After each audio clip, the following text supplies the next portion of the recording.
Kia ora, I'm Claire Brooks and I'm part of the March 2019 intake, the Kirikiri cluster. My action plan is looking at flipping learning to engage learners and increase achievement. My inquiry question, having surveyed the needs of my class, is can a flipped classroom model help to provide a personalised program for learners in maths and reading in Tautawai and as a result have a positive effect in raising engagement and achievement? A flipped classroom is when teachers make lessons available to students to be accessed anytime, before, after school, in a bus, even from a hospital bed. And it's using video clips that I can either find on the likes of YouTube or I can be creating my own. Having a flexible environment is very important for a flipped model. So this is the anytime, any place kind of learning. It really relies on children having agency, learning a good learning culture. They want to learn. The content of my videos needs to be very specific, learning intentions based on what their needs are. And it's all presented by a professional educator, i.e. myself. The communities that I need to consider are the learners in Tautawai, my reading groups and my maths groups, the whānau of Tautawai children, Kayako, Miss Rebecca Young, who I work closely with in a collaborative space, and the school leadership team, because potentially this could be quite life-changing for all of us teachers at KKPS. Within the group of learners in my class, I'm really thinking about two, where I'm a year 4 class, but I've got readers who need a huge amount of support. They're working within level 1. And I've also got learners who are working at level 3 in maths, and so need quite a bit of challenge. Initially, I spent time thinking about how the needs of my learners, what do I need? What could I do to help their learning increase?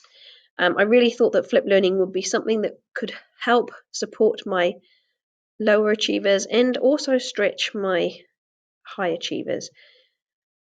So I started off by looking at the work of John Bergman and Aaron Sams, who were the pioneers of this pedagogy.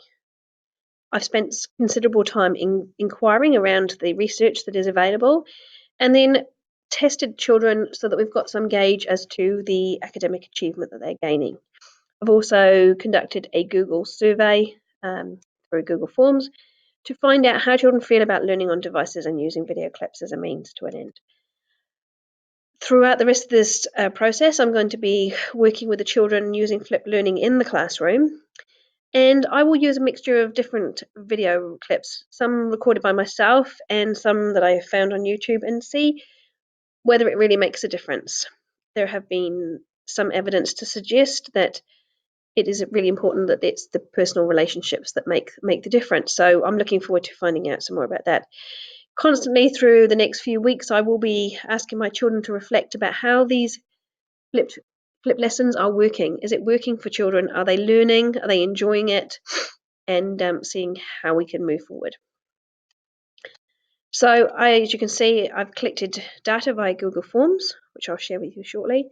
I've tested my maths groups using Astor Maths, which I will use again at the end of the process to see what levels of achievement we've increased.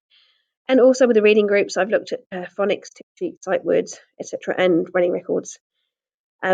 That should give me some kind of benchmark as to whether or not we have seen an increase in achievement. I'm looking forward to listening to the qualitative data to see whether or not we've engaged our children, our learners.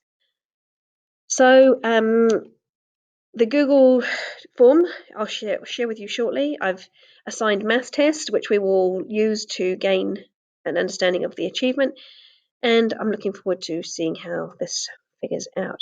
So the Google form questions are here to give me a clearer understanding of who actually has availability and access to a device and Wi-Fi at home, and are their parents limiting their time using a device at home, and whether that could have a negative impact on using flipped learning models. Do children like using devices for learning, and how? And many of the children have experienced us using video clips in class, but not so much in a flipped context. So this will be very personalised. So we look forward to finding out some more about that. When I'm collecting data, I have explained to the whānau and the akonga, why am I collecting this data and what will it be used for? I'm going to show respect and empathy towards those I'm questioning so that they feel safe and no pressure to respond. I respect the privacy of individuals by not referring to them by name and making sure that students' learning is not negatively impacted by taking too much time from their learning day. The data that's collected will be shared between the learners and the whānau, and I'll make sure that I collect feedback and feed forward regularly. Parents will be asked for the consent of their children to be videoed and recorded, and I will provide digital technologies for all children, so not just the children who own their own will be able to access this kind of learning.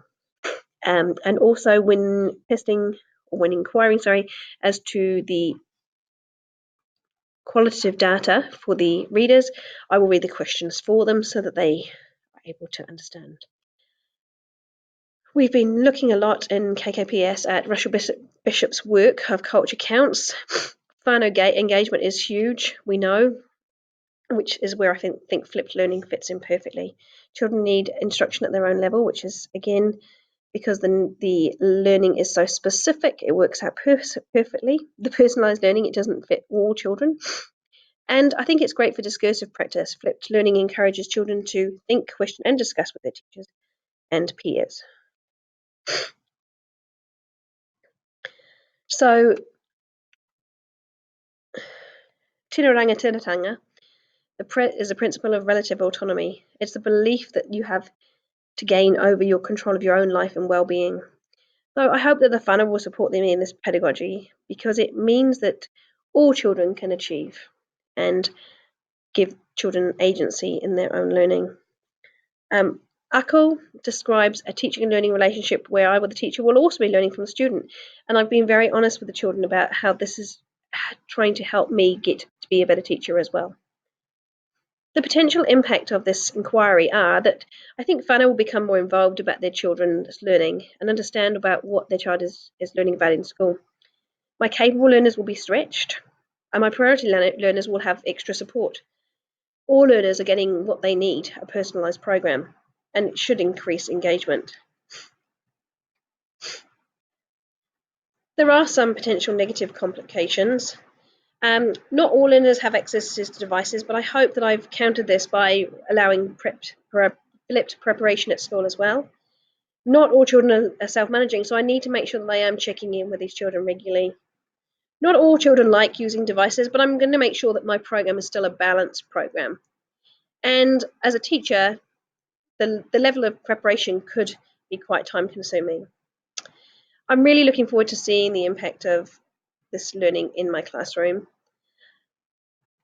Here is my list of references. Thank you very much.